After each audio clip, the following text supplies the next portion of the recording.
Olá, querido estudante, você que está se preparando para o Enem, que está aqui com a gente no canal, que está acompanhando a gente nas plataformas, seja bem-vindo. Eu sou a professora Yasmin, professora de História, e hoje nós vamos falar sobre iluminismo. Tá preparado? Então vamos lá. O iluminismo, minha gente, é um movimento que se processou no século XVIII e que tem por princípio o uso da razão. Vou colocar aqui alguns detalhes para a gente ir melhorando a nossa conversa. O século XVIII ele é marcado por uma série de transformações ideológicas. E esse movimento ele vai começar na Inglaterra, na Holanda e na França. Não dá para dizer exatamente qual foi o primeiro país, mas a Europa é o seu berço. A razão é o instrumento das grandes mudanças sociais. Então, os iluministas eles vão defender o uso da razão, que substituirá as crenças, principalmente as crenças cegas, impostas na Idade Média pela Igreja Católica, basicamente, né? Como você está vendo aí, uma grande característica também do iluminismo é a valorização do homem, a valorização do homem e do antropocentrismo, que é esse movimento que valoriza o ser humano e o coloca no centro de todas as coisas. A grande ideia era defender também a liberdade, o progresso, a tolerância, a fraternidade, o governo constitucional e esse afastamento entre Estado e Igreja, ou seja, o Estado laico, que a gente chama de laicização, certo? O iluminismo ele vai trazer, claro, inúmeras ideias voltadas para a transformação da maneira de pensar e das transformações sociais que se seguirão. Como você deve lembrar, o iluminismo ele vai provocar também inúmeras transformações em países que estão fora da Europa, como por exemplo no Brasil, e a gente vai ver um pouquinho disso. Para a gente se aprofundar um pouquinho mais, vamos agora acompanhar o que eles combatiam, além do que eles defendiam. A defesa da igualdade jurídica, que você já deve imaginar, que vai dar origem às constituições americana, a Constituição brasileira. A ideia da tolerância religiosa, que eu já citei anteriormente. O laicismo, permitir que as pessoas escolham suas próprias religiões. A liberdade pessoal e social. O direito à propriedade privada, que também é assegurado nas constituições liberais. A defesa do contrato como mediador das relações sociais, ou seja, o contrato social que ele está falando aí, tá? O contrato que nós vamos falar lá na frente. Maior participação política da sociedade, porque era aqui uma sociedade em que os reis governavam, É o antigo regime. Então o povo ele não participa do processo. Consequentemente, busca-se um governo representativo, um governo que represente o povo. O combate, claro, é o combate ao absolutismo monárquico, a essa intervenção do Estado na vida econômica, que é o mercantilismo, Esse modelo econômico que sustentou o absolutismo. Combatiu também a ideia do direito divino dos reis, a ideia defendida pelos reis absolutistas. A participação da igreja na vida pública e as verdades reveladas pela fé, que tornavam as pessoas medievais, mais alienadas, digamos assim. Os privilégios de classe e a ignorância e o predomínio das superstições sobre a razão.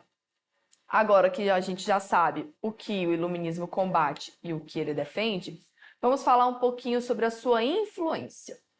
Então, o iluminismo, como você está vendo, ele vai provocar o movimento da Revolução Francesa, que vai trazer inúmeras transformações para o mundo todo, vai inspirar a independência dos Estados Unidos da América e a elaboração da Constituição Americana, que é a Constituição que inspirou a Constituição Brasileira, vai influenciar no nosso país as Inconfidências Mineira, a Conjuração Baiana, a Revolução Pernambucana e os processos que vão levar à emancipação do Brasil.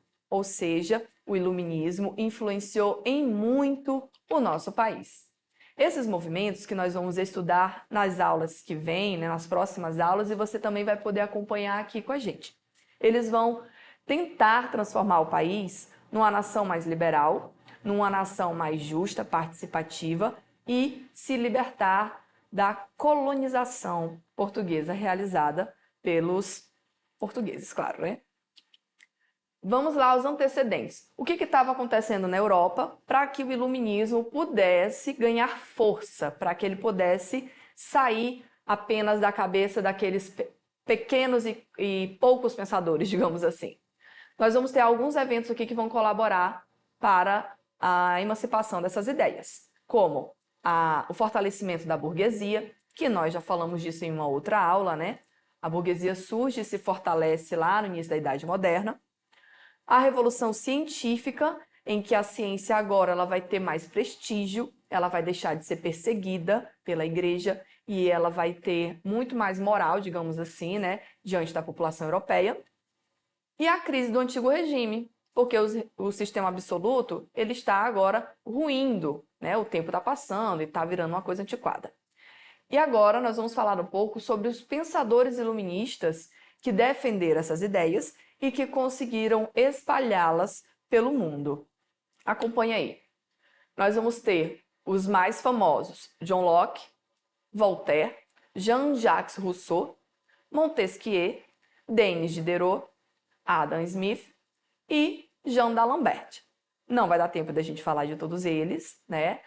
Como você sabe, televisão, internet tem tempo limitado, né? Então vamos focar naqueles que são mais cobrados no Enem.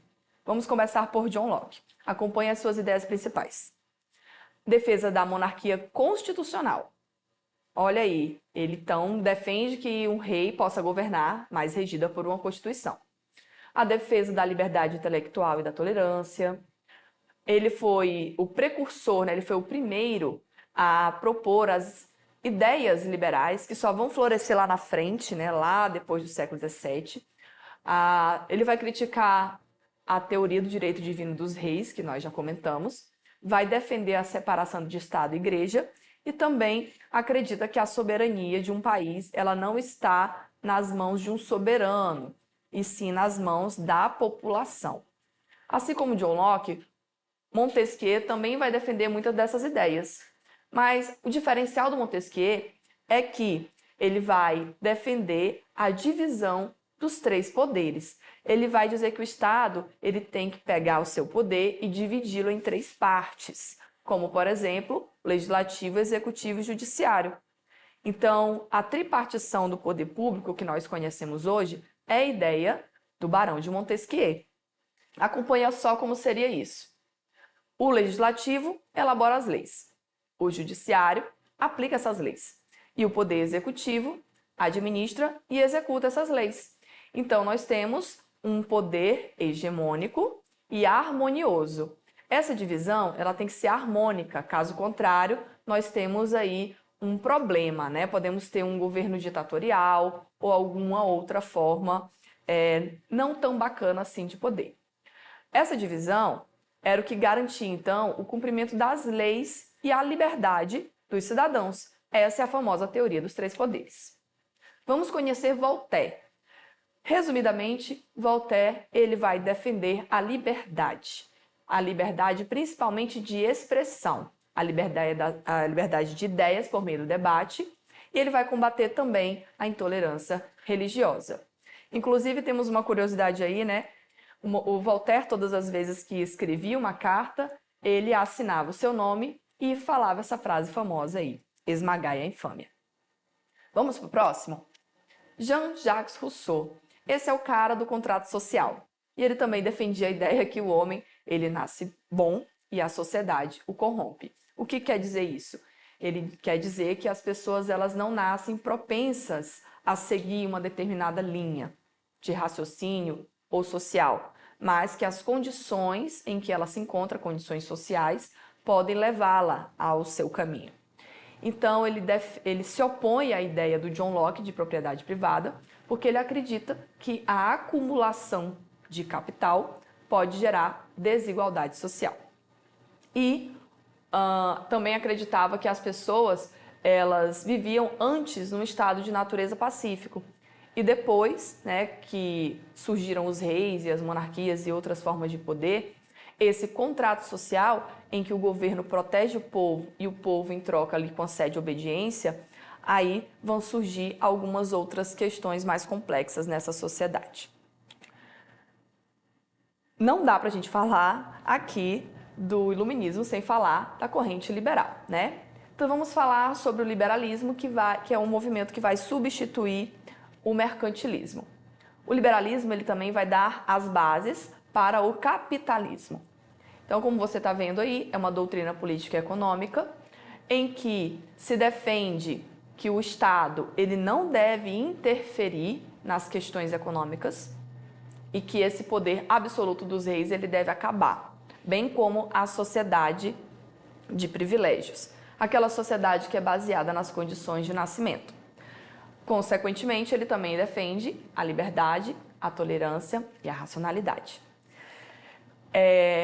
Esse movimento, gente, ele é defendido por vários pensadores. E o principal defensor dessa ideia, né, e o mais famoso, é o Adam Smith. Em sua obra A Riqueza das Nações, que é a obra mais famosa, ele vai defender essa ideia da mão invisível. Ele vai defender que o Estado ele só deve interferir em caso de grande necessidade, em caso de defesa nacional, na construção de obras públicas de interesse da população e não do setor privado, e também para se fazer justiça.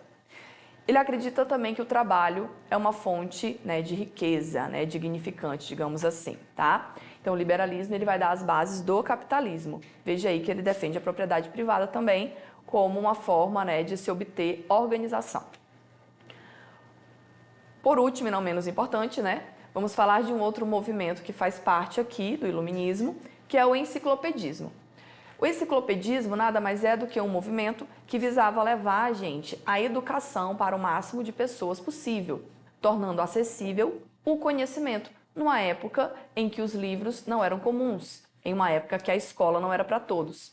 Então, esses filósofos eles se juntam para formular um livro que vai reunir o máximo de informação possível e eles vão chamar esse livro de enciclopédia. Hoje em dia, as enciclopédias elas são virtuais, né? Nós temos várias enciclopédias aí na internet que você deve acessar os sites de pesquisa. Naquela época, isso não existia.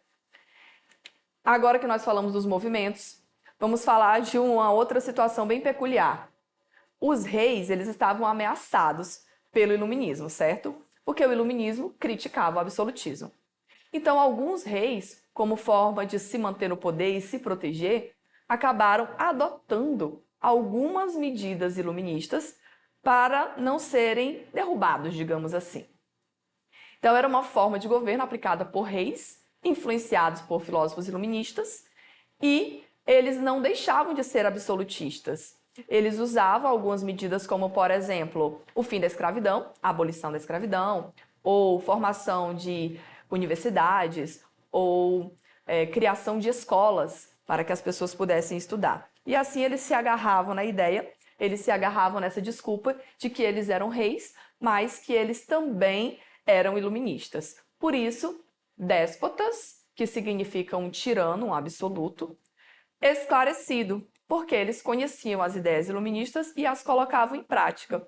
E nós vamos ter várias figuras conhecidas, né, que foram déspotas esclarecidos. Nós temos aí a rainha Catarina da Rússia, o rei Frederico da Prússia e o Marquês de Pombal, que era o primeiro-ministro do rei Dom José de Portugal, que veio para o Brasil, inclusive, né, e realizou a expulsão dos jesuítas e realizou também uma reforma educacional no nosso país, né, que ainda não era um país, que era uma colônia. Então, você está preparado agora para colocar em prática tudo isso que a gente relembrou? Vamos para a nossa questão de Enem. Nessa questão, nós temos 2 fragmentos de texto, certo? Como sempre a gente faz aqui, nós vamos aprender a ler a questão e a resolvê-la. O texto 1 é um texto que tem ali... Essas letras pequenininhas, sabe, que você está vendo? Elas são a referência bibliográfica. Então, são 2 pedaços de texto de dois livros diferentes. O texto 1 é um livro que é chamado O Mercantilismo, e o texto 2 é de um livro chamado A Riqueza das Nações, que nós acabamos de saber ali quem foi o escritor, né? O texto 1 diz: a centralização econômica, o protecionismo e a expansão ultramarina engrandeceram o Estado, embora beneficiassem a burguesia incipiente. O texto 2 já diz: as interferências da legislação e das práticas exclusivistas restringem a operação benéfica da lei natural na esfera das relações econômicas. Então, nós temos dois textos com posicionamentos e pontos de vista diferentes, são ideias diferentes. Então, entre o século XVI e século XIX, diferentes concepções sobre as relações entre o Estado e a economia foram formuladas. Tais concepções, associadas a cada um dos textos, confrontam-se, respectivamente, na oposição entre as práticas de. Então, o que ele quer? Você está vendo que em todas as alternativas tem duas colocações separadas aí por um traço. Significa que na primeira colocação, na primeira ideia, vai defender o texto 1, né? É aquilo que corresponde ao texto 1. E na segunda parte da alternativa, corresponde ao texto 2, porque ele pediu respectivamente, significa na mesma ordem, certo? Então vamos lá, você já deve ter tido tempo para ler, não é? O gabarito dessa questão é a letra B, porque o texto 1 faz uma defesa dos monopólios régios. O que significa monopólio régio? A palavra régio significa rei, aquilo que é relativo aos reis.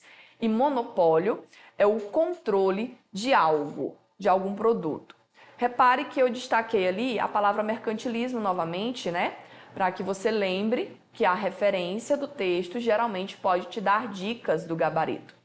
Então, a defesa do monopólio régio é uma característica do mercantilismo. O apoio à livre concorrência, entretanto, está relacionada à ideia que a gente acabou de ver do Adam Smith, A Riqueza das Nações e a Sua Obra, em que ele fala que as pessoas, o comércio, os comerciantes, os burgueses, deveriam ter liberdade para comercializar, que o rei não deve interferir. Ele fala da interferência mínima do Estado.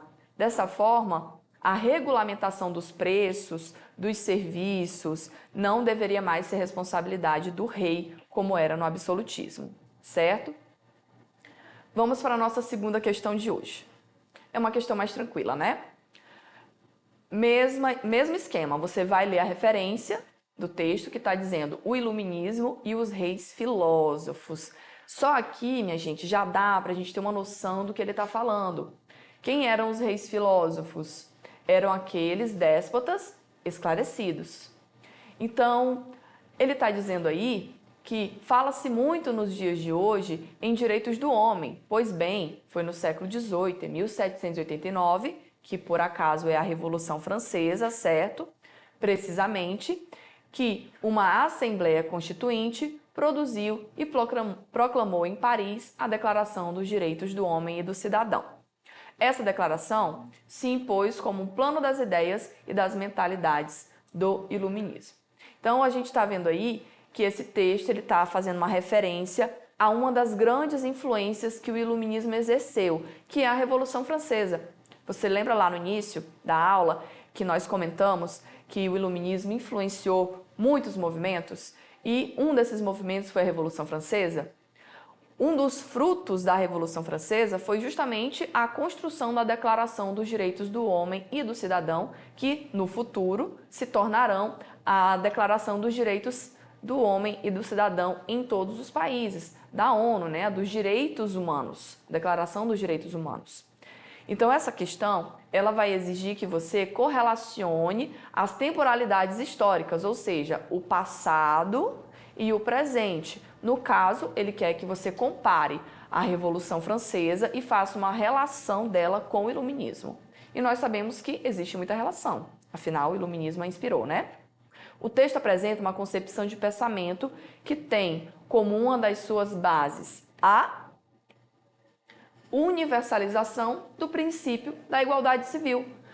Era esse o objetivo da Declaração dos Direitos do Homem e do Cidadão, que defende liberdade, igualdade, fraternidade, que são os ideais iluministas que nós conhecemos hoje, né, que nós relembramos hoje. Então, universalizar é tornar universal, para que todas as pessoas tenham acesso. E esse princípio da igualdade civil, ele acontece quando não existem mais os privilégios de classe. Um dos principais, né, pontos que os iluministas criticavam. Então, meus queridos, chegamos ao fim da aula de hoje. Agradeço a sua audiência, a sua participação. Continue estudando, continue conosco, acessando os nossos canais digitais, a plataforma Eduque e a nossa plataforma da SEI. Está aí na tela para que você possa tirar um print e depois acessar e assistir essa aula novamente. Até a próxima e a gente se vê.